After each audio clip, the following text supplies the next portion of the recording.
The podcast you are listening to of Holmberg's Morning Sickness is brought to you by my friends at Eric's Family Barbecue in Avondale. Meet, mesquite, repeat. Trust me on this one. You've had barbecue before, but you haven't had it this good. Eric's Family Barbecue in Avondale, ericsfamilybbq.com.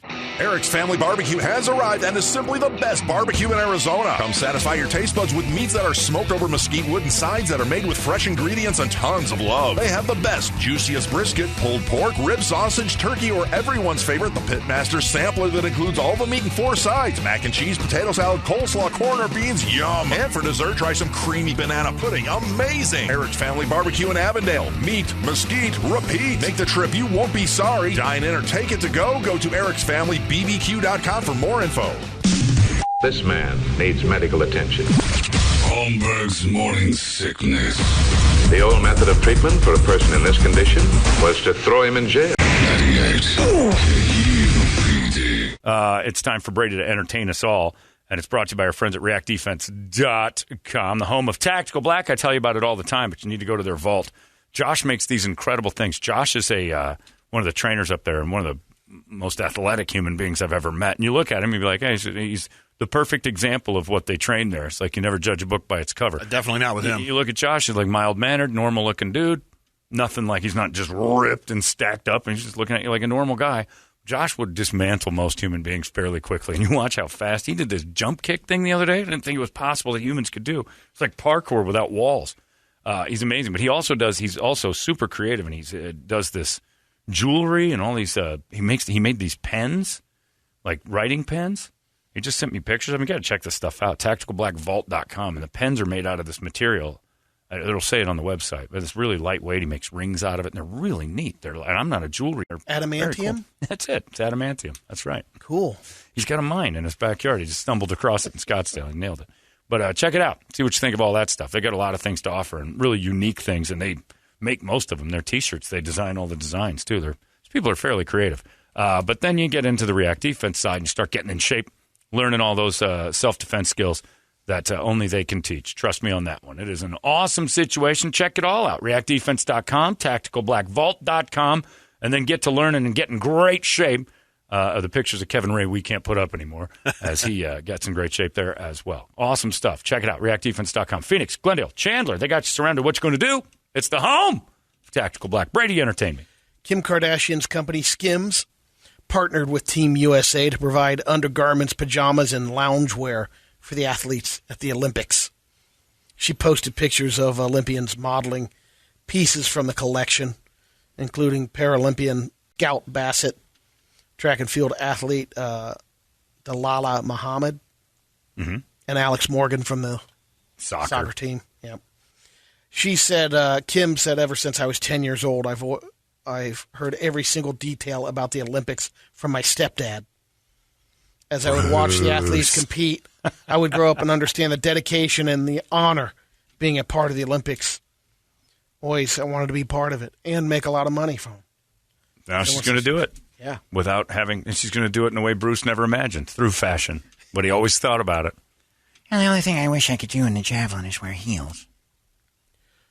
Brett, I don't know if you remember last week when I was wondering about this whole Britney Spears thing, when we'd hear from Popazoa. K-Fed has spoken. Both Popazoa, that's Kevin right. Federline. I forgot it already. It takes a second, Brad. And then he doesn't give you the real name. K-Fed comes up. You're like, nobody knows who that is either. Kevin Federline. He turns me into Bob and Tom. He wants what will make Britney Spears happy, because that's what's best for their kids. As long as the checks keep cashing. Yeah, that's what's best for him. Yeah. Hey, if she's under some conservatorship or she's got the money, so long as she understands $35,000 a month lands in my bank account, then we're good. But if you say that might open up the flow a little more if she's in control. Hey, whatever makes her happy. I'm content now. If she gets a little extra and I take a piece too, we're good. Did you see Money May posted a picture of his new jet, $50 million G650? No. I'll see it in July, though. Because he got $100 million from the last fight.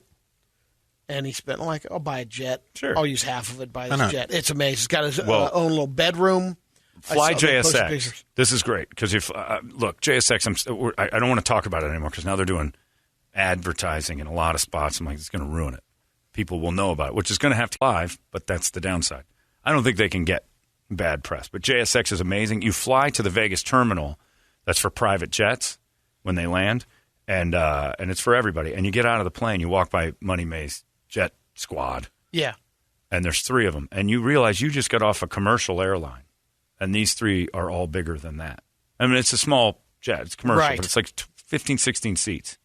And it's a small, and then you land it next to Money May's plane, and you're like, that's for one guy. Right. I mean, he can throw 40 or 50 people in that very comfortably. He's got 3 jets? There's the TMT team has. He's got his Money May one, and then Mayweather Air. And he just added a new one or spun one. And, he might have gotten just rid of one, but this is, it's impressive because they had the TMT, the money team, hard work, dedication, and then the next one just said Mayweather Air on it. I'm like, God. That's what this one says. Yeah. They put the Mayweather Air.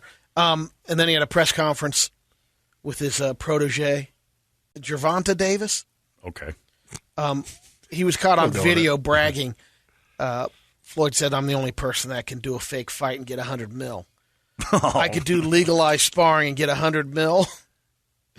Then he says, I give him credit. Am That's I the fact. best bank robber in boxing? Yep. And he's smart. I don't know nobody in sports that's my age that can still stick him up like that. Who can afford next time you want to see a 45-year-old guy do the sport he used to do, and he still commands $100 million? Yeah. I mean, tell me. Mike owns Tyson it. can't do it. And it's because of stuff like that. The brilliant acceptance of being the black hat. He loves being the bad guy. Yeah. Patrick Beverly is that guy. Like, there's certain guys who can do it without trying. Floyd's one of them. McGregor did a pretty good job. He was false from beginning. Still in it. Fake from the beginning, though. It was a show. Floyd has it. Floyd has the you're going to hate me, and I'll sit quietly and you're going to hate me. There's something about every motion's like he's the bad guy. Connor had to scream and yell and make everybody know, he's a jackass. He was a comedian. He put on a show. Mike Tyson was a comedian. He put on a show. Mike went through a stage there where he was just absolutely nuts. Floyd has had, fighting a Mexican on Mexican Independence Day every year and beating them in front of Mexicans is so unbelievably twisted and backwards going, you're going to pay to watch your hero get knocked out by me, and I'm going to wave goodbye to you with your money in my pocket. And he did it every year for 10 years. Then he moved it into Cinco de Mayo, and he did 2 a year. He beat up a Mexican twice a year just for Mexican crowds. That was great. Last little thing, these 2 guys got together and they got a mini bike and they did the ride from Dumb and Dumber from Nebraska to Aspen, Colorado. What was it, Lloyd and Harry? Right. And that's pretty good. There's pictures they posted up of the mini bike, and it was 382 miles on that little tiny scooter. Yeah, that they doubled up. They did on. it in 3 days. Good God, not $22 in gas. I'm not friends enough with anybody to do that. There's a distant shot of the mini bike. It's got a little more pretty room. great. Well, they get a little. Yeah, that's a little bigger than the one Lloyd and Harry are on, but it would have to be. Well, there you go. All right, let's get the hell out of here. We're done. Larry's coming up next. It's John G's birthday. Happy birthday, John Gordon. He's the puppeteer of Larry's show, and he is turning very old today. John and I are the same age. He's a month older than me. So tell me how the next month goes and whether or not I should hang myself. Okay. You don't know that. Still plenty of bait. Hey, look, John, tell me how today goes. I might do it tonight. You never know. It's on my mind as we approach the age. So Johnny's happy birthday to Johnny, and there'll be no way to contact him outside of his Instagram or Facebook, so bother him on that. Yeah, because phones don't work. Yeah, phones don't work, so it's all right. Yeah, we're running tin cans. We're out of here. Have a great day. We'll see you tomorrow right here in the Morning Sickness. So long! This is bad. Bad, bad, bad. That's a joke, right? You're joking? You've been listening to Holmberg's Morning Sickness Podcast, brought to you by our friends at Eric's Family Barbecue in Avondale. Meet, mesquite, repeat. Eric'sFamilyBBQ.com.